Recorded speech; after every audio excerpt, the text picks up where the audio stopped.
महाराज भरत दशरथ महाराज जी की पिंडदान आदि संस्कार सब विधिवत भाव से किए और सबको भी करना चाहिए।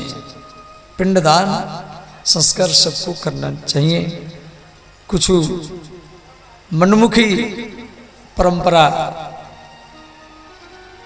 जो ये पिंडदान संस्कार को मानते नहीं है, वो अपनी अलग परंपरा सनातन धर्म को तोड़ करके वो पिंडदान संस्कारों को हटा देते हैं। ऐसा कभी करना नहीं चाहिए। गरुड़ पुराण में व्यास जी लिखे हैं, जो पुत्र माता पिता का पिंडदान संस्कार नहीं करता है वो पुत्र अपने माता पिता को घोर नरक में ही पहुंचा देता है। इसलिए सबको अपने माता पिता का संस्कार करना चाहिए, पिंडदान करना चाहिए, विधिवत भाव से करना चाहिए।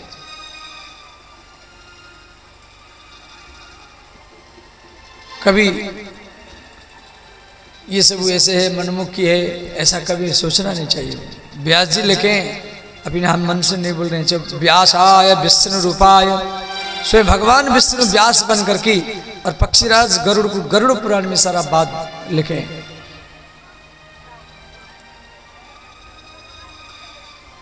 कोई जीवात्मा जब शरीर को छोड़ता है तो यम के दूत उसको ले जाते हैं। वो यम के दूत वो दिखाई नहीं देंगे, वो हवा में हरदम रहते हैं। मैं आपको तो यही बात बोला कि पंडाल में जितना व्यक्ति बैठे उसे 1000 गुना व्यक्ति पंडाल में और भी बैठे जो आपको दिखाई नहीं दे रहे।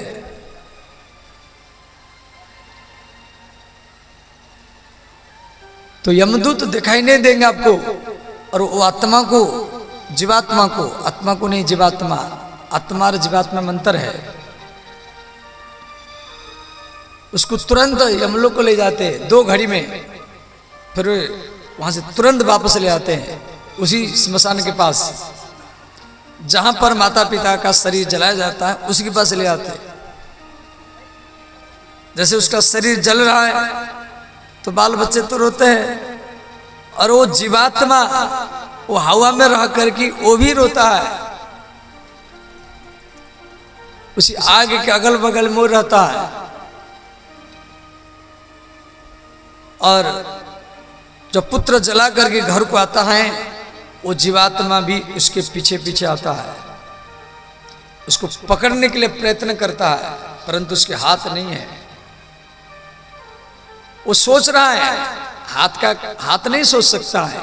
आपका जो जीवात्मा समझ जाते हैं, जिसमें मन बुद्धि चित्त अहंकार रहता है, शरीर में जैसे कोई व्यक्ति मर जाता है तो मरने के बाद में तो आंख है, परंतु आंख देख नहीं रहा है, मुख भी है, मरने के बाद में भी मुख रहता है परंतु बोलता नहीं है, मरने के बाद में भी कान है परंतु कान सुनता नहीं है, हाथ भी है, हाथ हिलता नहीं है, पैर है, पैर चलता नहीं है।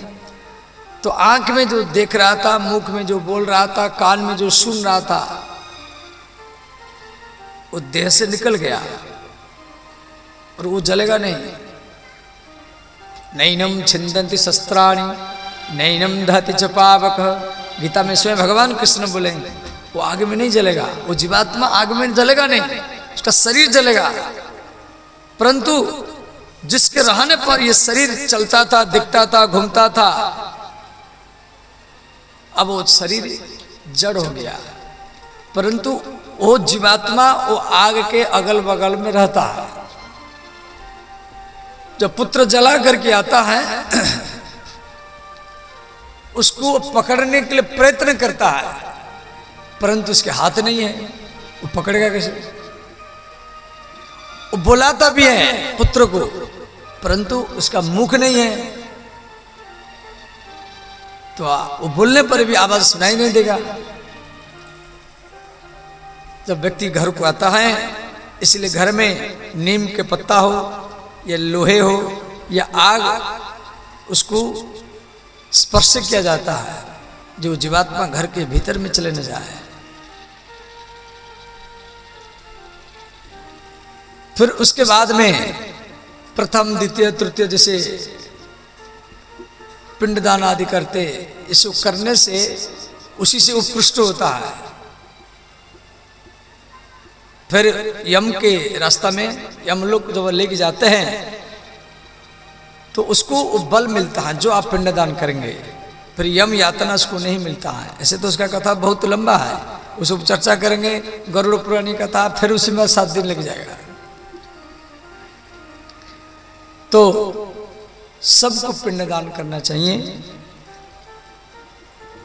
यह नर पिंडदानम वर्जयेत सह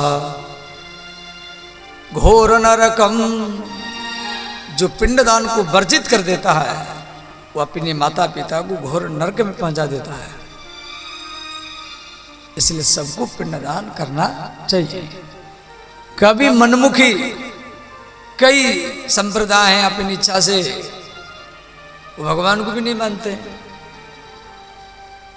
और अपना अलग पंथा मंथा निकाल करके कुछ, इसका प्रकरण से भागवत में दिया गया है। कभी सनातन धर्म को तोड़ मोड़ करके और अपने को ऑल इन ऑल बना देना, भगवान का विरोधी कर देना, ये सब घोर नरक जाने वाले।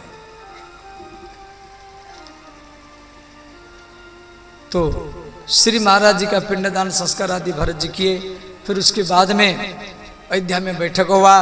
अयोध्या के लोग बोले भरत को राजगद्दी में बैठने के लिए, वशिष्ठ जी भी बोले, माता कौशल्या भी बोली। अब भरत का इच्छा है, जनताओं की इच्छा है भरत कुछ बोले। तब भरत जी हाथ जोड़ करके अयोध्यावासियों को प्रणाम किए और अंत में बोले, अयोध्यावासियों आप मुझे राजगद्दी में बैठाने के लिए सोच रहे हैं। जिस समय मेरे भैया वन को जा रहे थे तो आप इनको ये बोलना था, जब पहले वचन में भरत के लिए राजगद्दी है, दूसरा वचन में राम के लिए वनवास है, तो मेरे भैया को तो आप पहले वन में भेज दिया। तो उस समय मेरे भैया को रोकते, जब भरत को आने दीजिए, इसको राजगद्दी में बैठा करके फिर आप वन में चले जाना। तो मैं पिताजी का बात ही बचता और मैं तुरंत ये राजगद्दी भैया के चरण में समर्पण कर देता। अब भैया चले गए वन में, आप मुझे राजगद्दी में बैठाने के लिए सोच रहे हैं। इसलिए मेरा विचार है जब मैं भैया से मिलने के लिए जाऊंगा तो ये बात को सुन करके सारा अयोध्यावासी प्रसन्न हो गए और भरत का जय जयकार किए। बोले श्री भरत जी महाराज की जय। तो सब रात रात में तैयार किए, घोड़ा हाथी रथ, सब बोले हम जाएंगे हम जाएंगे हम जाएंगे। तो हर चौरा में गली गली में भरत का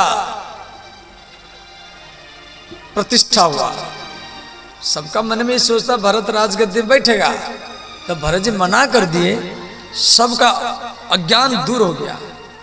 सब बोला हम जाएंगे हम जाएंगे हम जाएंगे, करोड़ संख्या में भीड़ हो गया। भरत जी हाथी घोड़ा रथ ऊंट सबका व्यवस्था किए। अयोध्या के लोग आटा दाल चावल सब। अंत में भरत जी सोचे 100 व्यक्ति जा रहे हैं तो कुछ संपत्ति सब रघुपति के आही, ये सारा संपत्ति राम जी का है, इनका सुरक्षा होना चाहिए, वरना गुंडे लफंगे चोर लूटेंगे चुरेंगे, कोई घर में नहीं होगा। तो कुछ व्यक्तियों को भरत जी अयोध्या में रखे थे भी, जो राम जी के अनन्य भक्त थे, उनको रोक दिए, बोले आप मत जाइए क्यों ये राम जी का है और उनका सुरक्षा करना हमारा कर्तव्य है। अब अयोध्यावासी गणेश जी का नाम लेते हुए और अयोध्या से निकल गए। कोई भी काम हो, भीतर में जाना बाहर से निकलना, तो गणेश जी का याद करना चाहिए। तो अब अयोध्यावासी निकल चुके हैं, कई किलोमीटर जा चुके हैं। तो सबसे आगे आगे माँ कौशल्या, सुमित्रा, वशिष्ठ, सुमंत। तो कौशल्या देखा जो कैकेयी नहीं है, तो कौशल्या रथ को रोक दिया। फिर कैकेयी के पास आई। कैकेयी राजमहल में थी। तो कैकेयी जब देखा जब बड़ी जीजी कौशल्या मेरे पास आ रही, तो कैकेयी दौड़ करके कौशल्या के चरण को पकड़ करके रोने लगी। बड़ी जीजी, ये जो कुछ हुआ मेरे कारण हुआ। मैं ये वर नहीं मांगती तो राम का वनवास नहीं होता, तो महाराज जी का मृत्यु नहीं होता, इसलिए मैं शरीर को नहीं रखूंगी। सरजू में कूद करके इस शरीर को मैं त्याग दूंगी। कौशल्या कैकेयी का हाथ पकड़ा, कहा कैकेयी तुझे भी मेरे साथ चित्रकूट जाना है। तो कौशल्या कैकेयी के हाथ पकड़ करके अपने पास में बैठाई। कैकेयी माता भी गई थी कि कौशल्या को मालूम है प्राणत अधिक राम प्रिय मोरे। कैकेयी ज्यादा राम को प्रेम करती थी, इसलिए माता कौशल्या कैकेयी को अपने पास में बैठाई और रथ चला। पहला दिन तमसा नदी के किनारे में पहुंच गए, फिर आगे बढ़े। इतने में दो सेवक जाकर के माँ कौशल्या को बोले, हे माता, भरत जी सबसे पीछे पीछे आ रहे हैं। कोई रथ में बैठा है, कोई घोड़ा में, कोई हाथी में, कोई ऊंट में, परंतु भरत जी नंगे पैर में सबसे पीछे पीछे आ रहे हैं। अब अयोध्यावासी जा रहे हैं तो कम से 8-10 किलोमीटर लंबा लाइन है। तो माता कौशल्या सबसे आगे आगे जा रही हैं, वशिष्ठ आदि सब। कौशल्या रथ को रोक करके फिर पीछे आई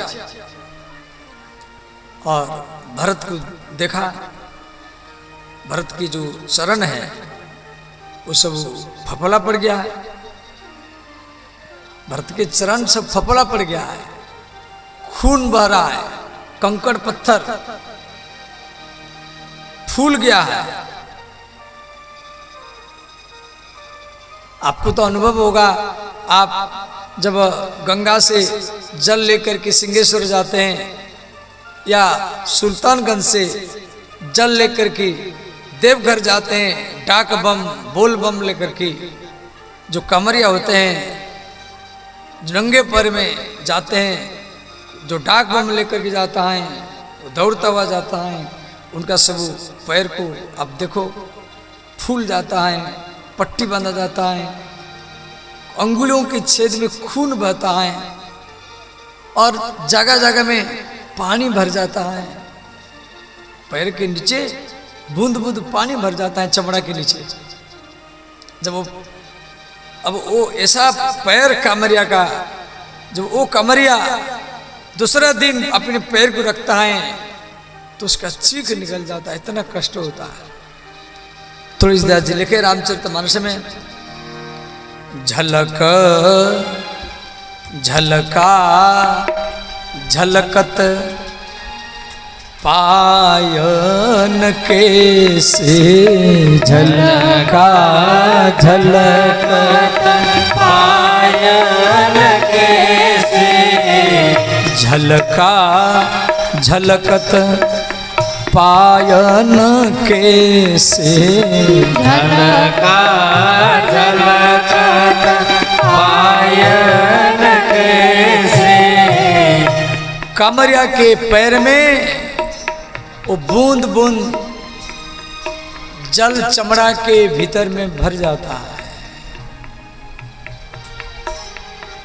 खून में लथपथ चरण, मिट्टी लगा हुआ चरण, और वो भी जब कंकड़ पत्थर के ऊपर चलता है। झलका झलकत पायन के से, झलका झलकत पायन के से। पंकज कन ओसोगन जैसे पंकज कनन ओसोगन श्री राम जय जय राम श्री राम जय जय राम।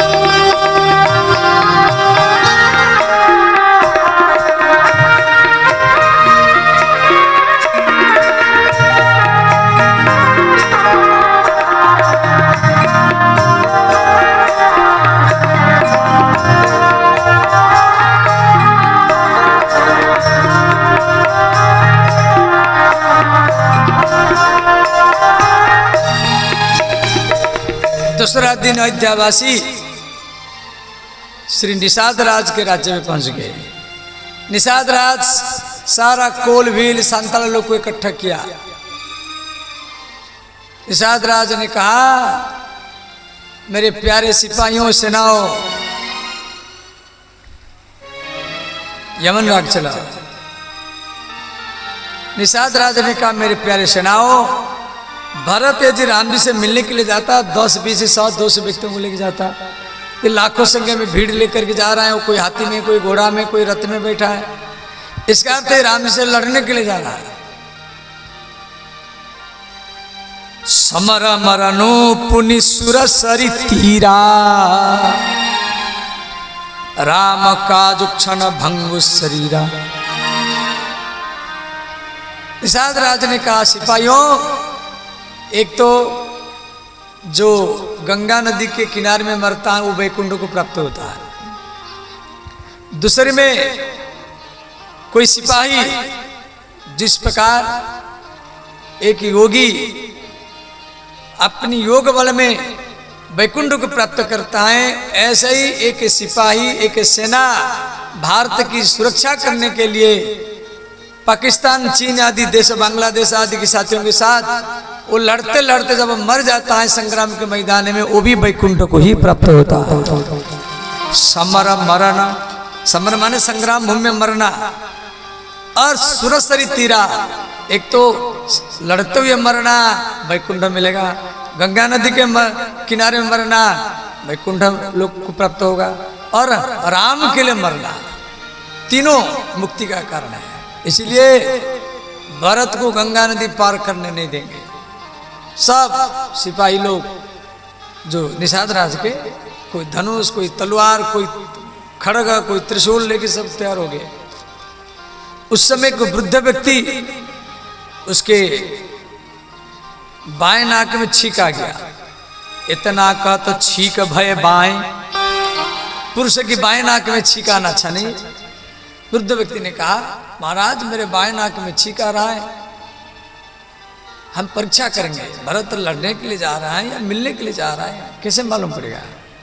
तो निषाद राजा ने कहा, कैसे परीक्षा करेंगे।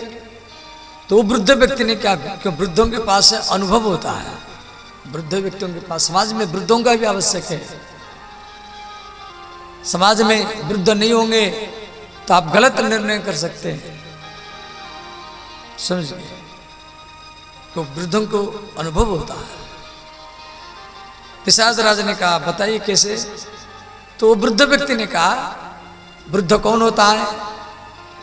श्री वेद ने कहा, सह तद जीर्णो दंडेन गच्छति। ये वेद का मंत्र है। जीर्ण माने वृद्ध, दंडेन डंडा लेकर के चलता है। आपका नाना नानी, अड़ोसी पड़ोसी, यदि कोई डंडा से चल रहा है और उसी को भगवान मान करके उसके चरण में ही प्रणाम कर लेना। ये वेद का मंत्र है। सह माने भगवान, जीर्णो माने वृद्ध, भगवान ही जीर्ण है, वृद्ध है। दंडे न गच्छति, माता पिता तो भगवान ही है, और आपके नाना नानी वो भी भगवान है। कभी उनका अवहेलना नहीं करना। ये वृद्ध है, वो बुला रहा है तो कुछ लोग अनसुना कर देते हैं, ठीक टाइम पर भोजन नहीं देते। वो बोलेगा, अंतिम में कोई सुन नहीं रहा है, तो ऐसा भावना कभी करना नहीं चाहिए। तो निषाद राज उसका सम्मान किया, कहा कैसे परीक्षा करेंगे? तो वृद्ध व्यक्ति ने कहा कि 3 प्रकार की भोजन व्यवस्था करो, एक मांस का करो, एक मछलियों का करो, एक फलमूल का करो। यदि ये मांस मछली वगैरह खाएंगे तो समझना है लड़ने के लिए जा रहे हैं। यदि ये फलमूल खाएंगे तो समझना है राम जी से मिलने के लिए जा रहे हैं। 3 प्रकार का भोजन व्यवस्था किया गया, तो भरत जी के सामने रखा गया। भरत जी एक फल उठाए, तो निषाद राज भारत के चरण में लेट गया। कहा, राजकुमार मुझे क्षमा करना, मैं अपनी सेना को बोल चुका था आपसे लड़ने के लिए, परंतु आप राम जी से लड़ने के लिए नहीं जा रहे हैं, आप राम जी से मिलने के लिए ही जा रहे हैं। निषाद राजा ने राम को, भरत को लेकर के ये उसी पेड़ के नीचे बैठाया जहां राम सीता सोए थे। तो वहां पर भरत जी प्रणाम किए, मिट्टी को इकट्ठा किए, तो सीता माता के चरण का नुपुर भरत को मिला। माता सीता के जो चरण में नुपुर था वहां पर गिरा हुआ था, वो भरत को मिला, निषाद राज को नहीं मिला। फिर निषाद राज भी भरत के साथ, अयोध्यावासियों के साथ निकल पड़ा। तो इस वो गंगा नदी पार किए, फिर वहां तीर्थराज प्रयाग में पहुंचे। तो श्री कनक बिंदु दुई चारी के देखे, कनक माने सोना, सोना के नुपुर। श्री भरत जी अब ये प्रयागराज में पहुंचे, तो श्री भरद्वाज मुनि भरत जी का स्वागत किए। उसके बाद में भरद्वाज मुनि बोले, हे भरत, जितना साधना है समाज में, जितना साधना है, यज्ञ जप तप हवन आदि, इन सब साधना का फल है राम जी का कैसे दर्शन हो। तो राम जी का दर्शन तो हो चुका है, तो राम जी यहीं पर विश्राम किए थे, राम लक्ष्मण सीता। तो सब साधना का फल है जो राम का कैसे दर्शन हो, और राम दर्शन का फल यह है कि भरत जैसा संत का कैसे दर्शन हो। हम प्रयागवासी आपका दर्शन करके धन्य हो गए। श्री भरत जी तीर्थराज प्रयाग में स्नान किए, संगम में संगम को मनाए, और अंत में गंगा में नहा करके बोले, हे माता, मुझे कुछ नहीं चाहिए, अर्थ न धर्म न काम रुचि। अर्थ माने रुपया मुझे नहीं चाहिए, धन भी नहीं चाहिए, और मुक्ति भी नहीं चाहिए। गति न चाहो निर्वाण, निर्वाण माने मुक्ति, मुक्ति की भी ठुकरा दिए। भरत जी गंगा में स्नान करके बोले, माता, ना धन चाहिए, ना राज्य चाहिए, ना वैकुंठ चाहिए, ना मुक्ति चाहिए, मुझे तो केवल राम के चरण में प्रेम ही चाहिए और कुछ नहीं चाहिए। भरत जी बोले, सीताराम चरण रति मोरे, अनुदिन बढ़ऊ अनुग्रह तोरे। गंगा माता को मांग रहे हैं, और जो गंगा यमुना का संगम आप लोग गए होंगे, तो एक तो सफेद पानी है, एक नील रंग का पानी है, दोनों का मिलन में कभी जाना प्रयाग में, वहीं बीच बीचा में नाव ले जाना और देखना पूरा गंगा यमुना का संगम, एक नील रंग का पानी और एक सफेद रंग का पानी। तुलसीदास जी लिखे हैं, देखत श्यामल धवल हिलोरे, सफेद धवल माने सफेद, श्याम माने नील, पुलकित शरीर भरत कर जोरी। भरत जी बार बार प्रणाम कर रहे हैं और उसी संगम से आवाज निकला, पानी बोल रहा है भरत को, तात भरत तुम सब विधि साधु, राम चरण अनुराग अगाधु। गंगा का जो संगम, उस संगम से आवाज निकल रहा है। आपके अंदर भक्ति हो, मूर्ति भी बोलेगा, जमीन भी बोलेगा और पानी भी बोलेगा, अग्नि भी बोलेगा। आपके अंदर में भक्ति हो, मंत्र से नहीं होगा। अब सोचेंगे मैं मंत्र जाप कर लिया, अब मूर्ति मेरे साथ बात करेगा, ऐसे नहीं होगा। मंत्र को जाप करने की विधि भी है, ऐसे किताब देख करके, किताब पढ़ करके मंत्र जाप करने तो नहीं होगा। पहले मंत्र से जाप करने से पहले आपकी चित्तवृत्ति शुद्ध होना चाहिए। कोई विरोध करे, कोई निंदा करे, आप मत करना। कोई निंदा विरोध करे, उसके हित की बात भी सोचना। कई व्यक्ति हनुमान जी की पूजा करते हैं, पूजा करते करते प्रणाम करते समय बोलते हनुमान बाबा उसको दंड मिलना चाहिए। पूजा कर रहे हैं महीना भरी, साल भरी, और पूजा का फल में दूसरे को दंड देने के लिए मांगते हैं। इस वो तामसिक पूजा है, इस वो तामसिक पूजा है। जिंदगी भरी बोलने से उसका कुछ नहीं होगा। आप हनुमान जी को कितना भी अर्जी लगाओ, उसको दंड मिले, आपके बोलने से कुछ नहीं होगा। व्यक्ति का कर्म ही उसका साथ देता है। आप प्राय 90% लोग, 90% लोग प्रणाम करते हैं, सब करते, ये पूजा करते हैं। प्रणाम करते समय कोई बेटा के लिए, कोई बेटी के लिए, कोई विरोधी को दंड देने के लिए, कोई शादी के लिए, कोई नौकरी के लिए, कोई प्रेमी को पाने के लिए, कोई प्रेमिका को पाने के लिए हनुमान जी के सामने अर्जी लगाते रहते हैं। देखो ऐसे इच्छा पूर्ति नहीं होगा। कई व्यक्तियों का इच्छा पूर्ति होता नहीं, अंतिम में आकर के नाराज हो जाते हैं, हम इतना पूजा कर रहे हैं, हमारी इच्छा पूर्ति नहीं हो रहा है। आपकी इच्छा कैसे पूर्ति होगा, ध्यान देना। आप डायरेक्ट हनुमान जी को प्रणाम करके सीधा बोलना है, हनुमान बाबा, हे बजरंग बाबा, मेरी मन में जो इच्छा है वो मत करिए, ये बोलना है। जब मेरे मन में जो इच्छा है वो मत करिए। को ये मन सबसे बड़ा शत्रु है, हर दम सोचता रहता है। हे हनुमान बाबा, मेरे मन में जो इच्छा है वो मत करिए, और आपकी जो इच्छा है हनुमान जी को सीधा बोला, आपकी जो इच्छा है वो हमसे ही करवा लीजिए, ये सोच रख करके प्रणाम करना है। जब तो ये सोच रख करके आप प्रणाम करेंगे तो आपका हर इच्छा ही पूर्ति होता जाएगा। समझ गए? तो अरे यही बात को भरत जी कह रहे हैं। तो श्री भरत जी आगे जा रहे हैं। तो इधर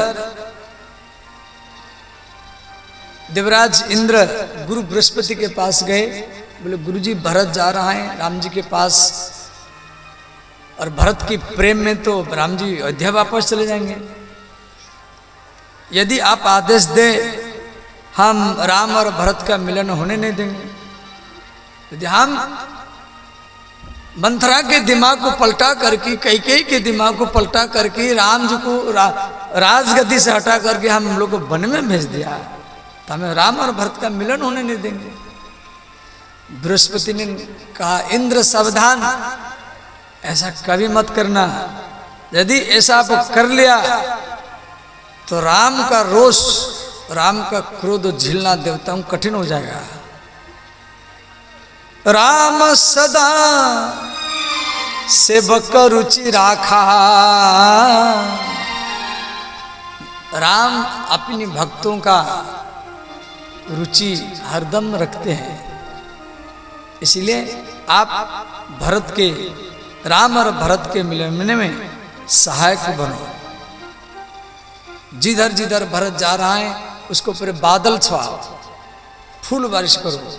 तो इंद्र ने बादलों को कहा, मेघ और बादलों को जो अयोध्यावासी जो जा रहे हैं उनको पूरे छाया करो। फिर देवता लोग को अनुकूल हो गए। और इधर श्री निषाद राज, भरत, शत्रुघ्न ये सब आगे आगे जा रहे हैं, अयोध्यावासी थोड़ा पीछे पीछे जा रहे हैं। तो श्री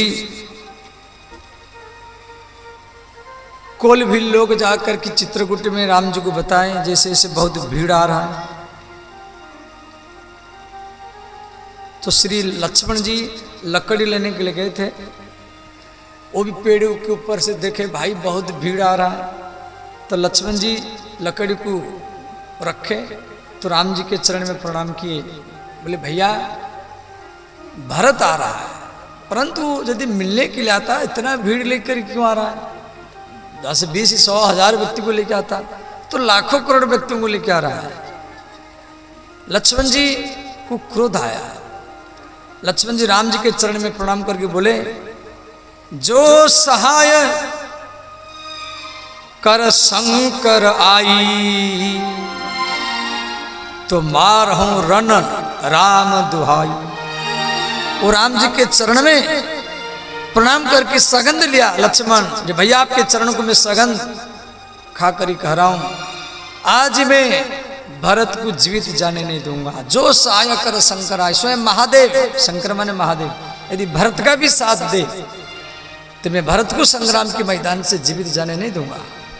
इतना कह करके लक्ष्मण जी क्या किए, धनुष और बाण लेकर के वो थोड़ी देर में राम सीता जहां बैठे वहां से कुछ दूर पर जाके बैठ गए।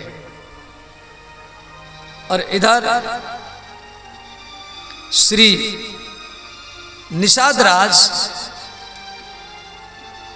भरत और शत्रुघ्न को दिखाया दूर से, देखो वो है चित्रकूट, वो है कामदगिरी, वो है बट वृक्ष, उसी बट वृक्ष के नीचे भगवान राम और माता सीता वहां बैठे हैं, उनके चारों तरफ चित्रकूट के ऋषि मुनि बैठे हैं, सत्संग चल रहा है। तो भरत जी निषाद राज को बोले, ये चित्रकूट इतना सुंदर है और इस पेड़ सब कौन लगाया, ये सब पेड़ कौन लगाया? निषाद राज ने कहा, राजकुमार भरत शत्रुघ्न ये सब माता सीता और लक्ष्मण लगाए, भगवान राम लगाए। सीता माता कभी समय को फालतू जाने नहीं देती थी, वो चित्रकूट में रही और वो खुरपी लेकर के तो मिट्टी को खोदती थी। और लक्ष्मण जी देख रहे हैं मेरे माता जानकी खुरपी लेकर के मिट्टी खुदाई कर रहे हैं, कुदाल लेकर के। तो लक्ष्मण जी जाके बोलते थे, माता हमको भी सेवा बताओ। तो माता जानकी बोलती थी, लक्ष्मण हमको पेड़ लगाना है।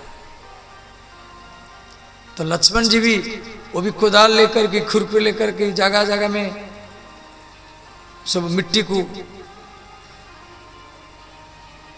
समतल करते थे, क्यों पहाड़ है, गड्ढा खोदते थे, पेड़ लगाना है, बड़े बड़े पेड़, पीपल का पेड़, बरगद का पेड़, आम का पेड़, लीची का पेड़।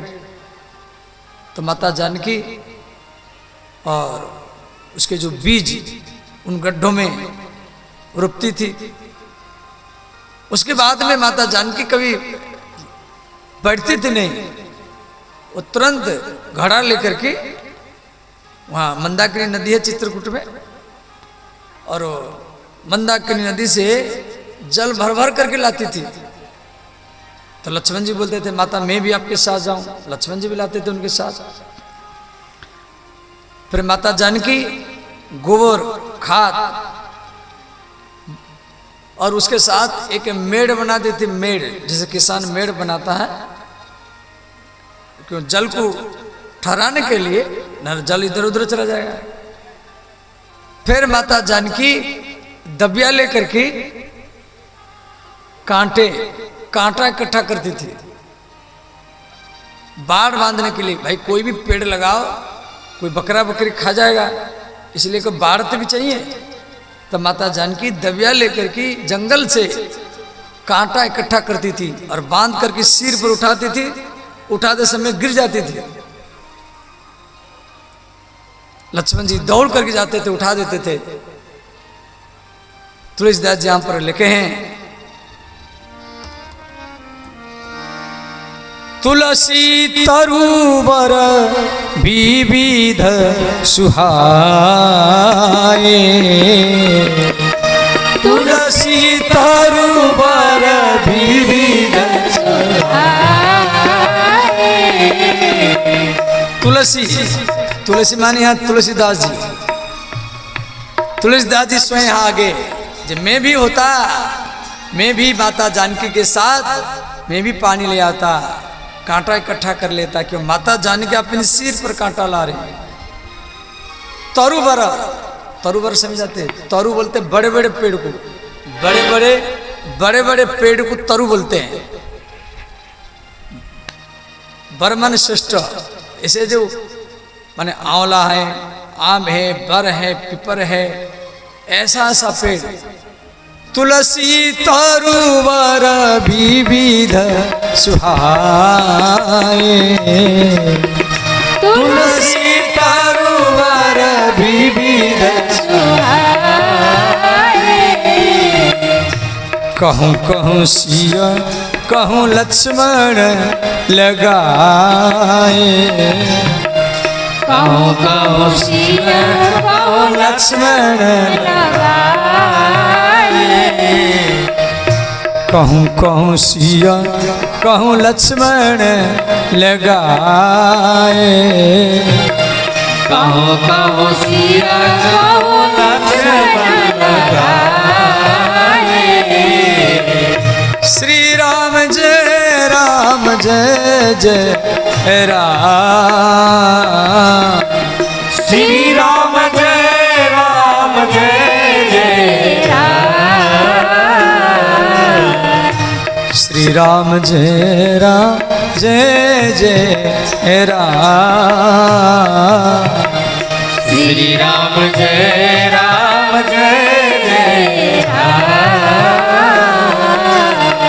सब गाइए, दोनों हाथ उठा करके गाइए।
श्री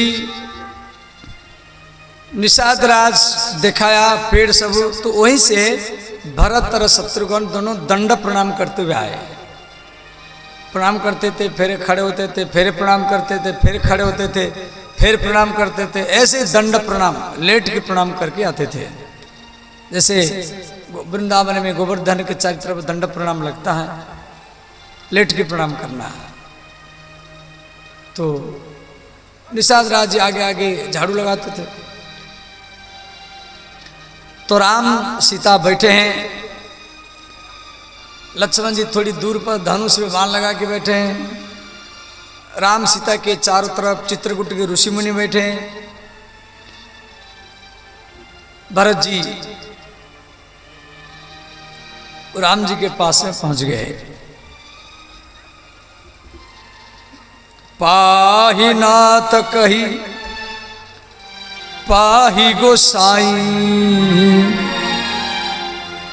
भूतल परे लकुट की नाही। शिवरेन चला।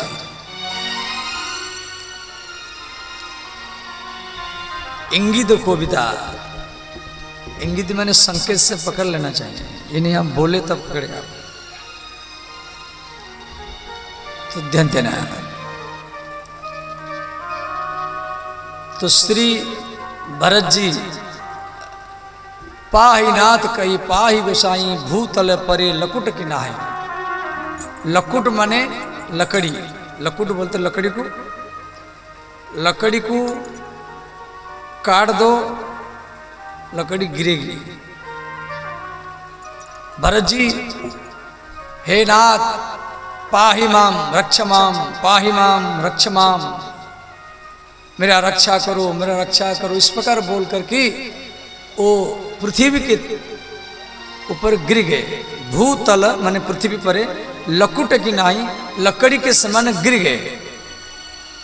आप थोड़ा विचार करो, आप दंड प्रणाम माने लेट की प्रणाम कैसे करते हैं? लेट की प्रणाम आप कैसे करेंगे? पहले तो आप खड़े होंगे, फिर झुकेंगे, फिर बैठेंगे, फिर लंबा लेटेंगे, ऐसे करते हैं। खड़े होंगे, झुकेंगे, बैठेंगे, फिर लंबा लेटेंगे। भरत जी ऐसे नहीं किए, भरत जी खड़े हुए अवस्था से गिर गए। पाहि नाथ कही पाहि गोसाई, भूतल परे लकुट की नहीं। तो भरत जी जब गिर गए, आकाश में देवता लोग देख रहे, राम भरत का मिलन कैसे होगा हम देखेंगे। चित्रकूट के ऋषि मुनि भी चारों तरफ बैठे, राम जी पत्थर के ऊपर बैठे, माता जानकी राम के वाम भाग में बैठी है। परंतु राम जी यहां भरत को उठाने के लिए नहीं गए। देवता लोग सोच रहे हैं जो राम भरत का याद करके रात रात भर रोते थे, और आज वो भरत राम जी के सामने गिरे हुए हैं, तो भगवान क्यों नहीं उठा रहे हैं? जो राम जी भरत को उठाने में विलंब किए, तो माता सीता मन में विचारी कि मेरा भी अधिकार है, मैं भी भरत को उठा सकती हूँ। तो माता सीता खड़ी हो गई भरत को उठाने के लिए, परंतु राम जी सीता के हाथ पकड़ रखे। सीता माता खड़ी हो गई तो राम जी पकड़ रखे, तो फिर बैठ गई, फिर दूसरी बार खड़ी हो गई, फिर बैठ गई। तो राम जी के वाम भाग में सीता माता बैठी है, तो राम जी सीता के हाथ पकड़ रखे। राम जी भीतर से रो रहे हैं, जी भैया मेरे सामने गिरा हुआ है, परंतु मैं उठाने में विलंब कर रहा हूं। राम जी भीतर से रो रहे हैं, परंतु उठा नहीं रहे। भरत जी सोच रहे मैं कुछ गलती किया हूं, जिस कारण मेरे भैया मुझे उठा नहीं रहा। भैया नहीं उठाएंगे तो मैं ही गिरे हुए रहूंगा। तो राम जी क्यों नहीं उठा रहे हैं? ना राम जी लक्ष्मण को और देख रहे हैं। जो लक्ष्मण भरत का निंदा किया और धनुष में बाण लगा करके बैठा है, जब तक वो लक्ष्मण नहीं कहेगा तब तक मैं भरत को नहीं उठाऊंगा। जब राम जी भरत को उठाने में विलंब किए, चारों तरफ देवता लोग ऋषि मुनि एकदम स्तब्ध हो गए। तो लक्ष्मण जी धनुष से बाण को हटा दिए और आकर के श्री राम जी के चरण में प्रणाम किए। बोले रघुनाथ भैया भरत आपके सामने गिरा हुआ है और आप उठा नहीं रहे। तुरंत राम जी खड़े हो गए, धनुष गिर गया, दुपट्टा गिर गया।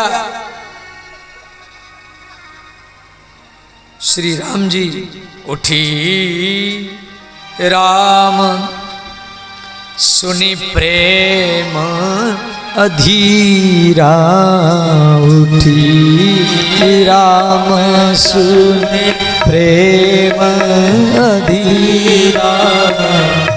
राम जी तुरंत खड़े हो गए। कहूँ पट कहूँ नी खंग धनु तीरा, कहूँ पट खंग धनु तीरा। जो पट वस्त्र था और धनुष जो कंधा में था वो गिर गया, दुपट्टा भी गिर गया। राम जी पत्थर के ऊपर बैठे थे, बहुत बड़ा पत्थर था। दौड़ करके आए और भरत को ऐसे उठाए और उठा करके और अपनी हृदय में भर लिए, आलिंगन किए और भरत के केस को, बाल को, गाल को राम जी बार बार चूमते रहे। मन में इस बात का पीड़ा है जब भरत को उठाने में मैं विलंब क्या हूं।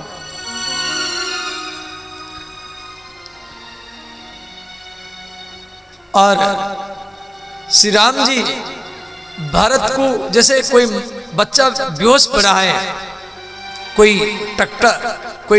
कार टक्कर मारा है, बच्चा बेहोश पड़ा है, माँ दौड़ करके आती है, गोदी में उठा लेती हैं, चुमती हैं, केस सूंघती हैं। ऐसे ही राम जी भरत को सूंघ रहे। परम प्रेम पुरन दो भाई। तो जिस पत्थर के ऊपर राम और भरत का मिलन हुआ वो पत्थर पिघल गया। उसमें भरत का पैर, राम जी के पैर वो पत्थर में धंस गया। कभी आप चित्रकूट जाना, वो पत्थर अभी भी चित्रकूट में है, कामतगिरी में। वो पत्थर में राम और भरत का चरण चिन्ह हुआ, अभी भी है। कभी आप जाके देखना, पत्थर पिघल गया। तो उसके बाद में भगवान आहा मिति परम प्रेम पूर्ण दो भाई, मन बुद्धि चित्त अहमिति बिसराई। मैंने मन को भूल गए, बुद्धि को भूल गए, चित्त को भूल गए और अहंकार को भी भूल गए। फिर भी भरत के मन में प्रसन्नता नहीं है। भरत जी फिर सीता माता के चरण में प्रणाम किए। तब माता सीता भरत शत्रुघ्न को अपनी गोदी में बैठाई, केस सूंघती रही। सब मिलन हो गया। उसके बाद में श्री लक्ष्मण जी आए। लक्ष्मण जी भरत के चरण में प्रणाम किए और प्रणाम करके वो रोने लगे।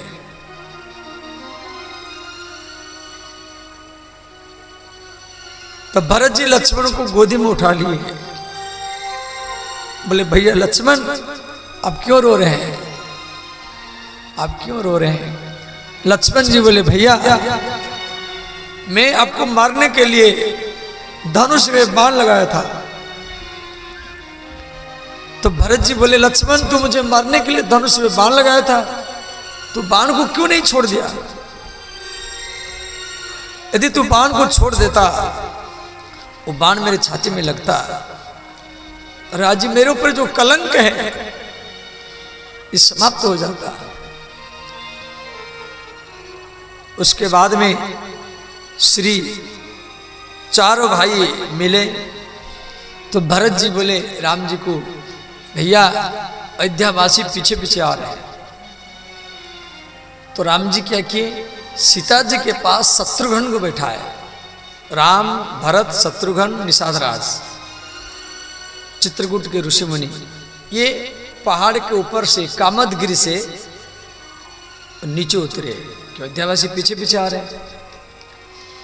तो जितना सब अयोध्यावासी जो हाथी के ऊपर, घोड़ा के ऊपर, रथ के ऊपर बैठे थे, सब उतर करके भागे राम जी से मिलने के लिए। वशिष्ठ जी का सोच है मैं अयोध्या के गुरु हूं, तो राम पहले मेरे पास आएंगे। कौशल्य माता के अंदर में सोच है मैं राम की माँ हूं, राम पहले मेरे पास आएंगे। सुमित्रा के अंदर में सोचे मैं लक्ष्मण को भेजा हूं तो राम पहले मेरे पास आएंगे। सबके अंदर में सोचे, और होना भी चाहिए। सब राम जी से मिलने के लिए भाग रहे हैं, रथ से घोड़ा से उतर करके, परंतु कैकेयी भी रथ में गई थी। वो रथ से उतर करके वो रथ की पीछे की ओर जा रहे हैं।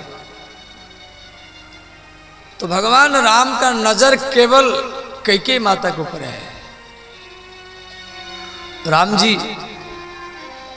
कैकेयी माता की ओर आने लगे। तुलसीदास जी लिखे हैं, प्रथम राम भेटी कैकेयी, प्रथम राम भेटी कैकेयी, प्रथम राम भेटी कैकेयी, प्रथम राम भेटी कैकेयी, सरल सुभाए भक्ति मति भेई, सरल सुभाए भक्ति मति भेई। जब कैकेयी माता देखा राम पहले मेरे ओर आ रहे हैं, तो माँ कैकेयी छुपने के लिए जा रही थी। उसके मन में ये सोचा मैं